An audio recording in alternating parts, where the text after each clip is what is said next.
Comment pouvons-nous augmenter notre niveau de conscience et nous améliorer?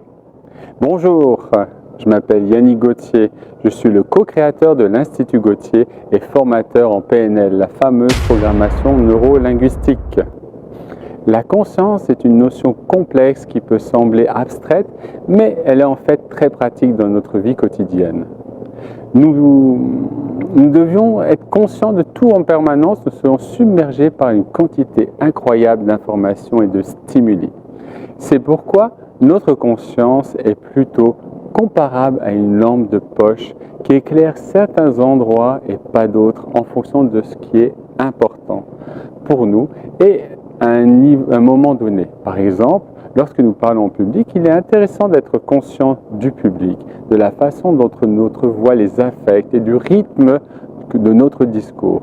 Mais si nous sommes trop conscients de nous-mêmes, nous risquons de perdre la concentration et de ne pas faire ce que nous sommes censés faire. Cependant, la conscience peut également être utilisée de manière pratique pour améliorer nos habitudes quotidiennes. Si nous remarquons que nous prenons trop de temps, nous pouvons nous habiller le matin, nous pouvons être conscients que notre choix vestimentaire de ne sortir que les 2 options les plus appropriées plutôt que de passer en revue 10 vêtements différents. Il est important de souligner que la conscience n'est pas seulement réservée à la philosophie zen bouddhiste de la vie. En tant qu'être humain, nous avons inventé des outils tels que la télécommande pour améliorer notre vie pratique. Et lorsque nous rencontrons un vide dans notre vie, nous pouvons soit nous examiner nous-mêmes, soit nous poser des questions. Qu'est-ce que je ne fais pas encore qui fonctionnerait?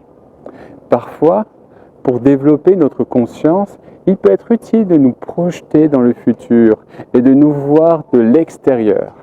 Richard Bandler, célèbre thérapeute créateur de la programmation neuro-linguistique, a souvent encouragé ses clients à sortir de leur zone de confort, à rencontrer de nouvelles personnes en demandant « Combien de personnes avez-vous rencontré la semaine dernière ?»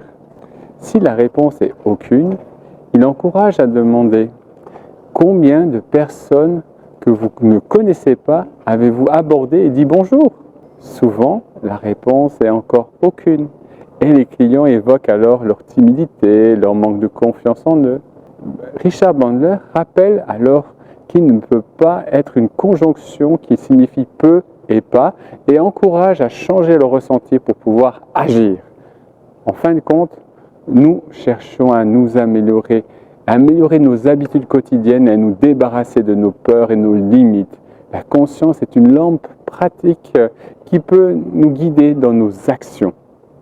Il est donc primordial de savoir où l'orienter pour que nous puissions avancer vers nos objectifs de manière efficace et épanouissante. Si tu veux en savoir plus sur la fameuse programmation neuro-linguistique, merci de t'abonner à la chaîne et de laisser un commentaire juste en dessous de cette vidéo. À bientôt!